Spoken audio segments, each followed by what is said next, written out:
martoriato dal maltempo. Situazioni davvero, davvero terribili.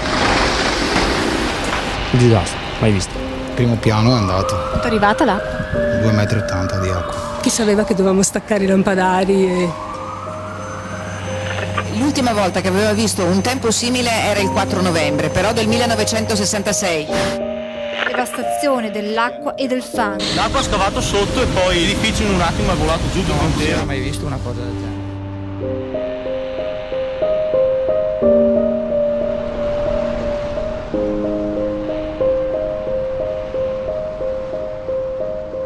Fino al secondo piano, 80 centimetri dentro, distrutto tutto, non c'è più letti, non c'è più niente. Le persone sono state fatte evacuare, si sono spostate.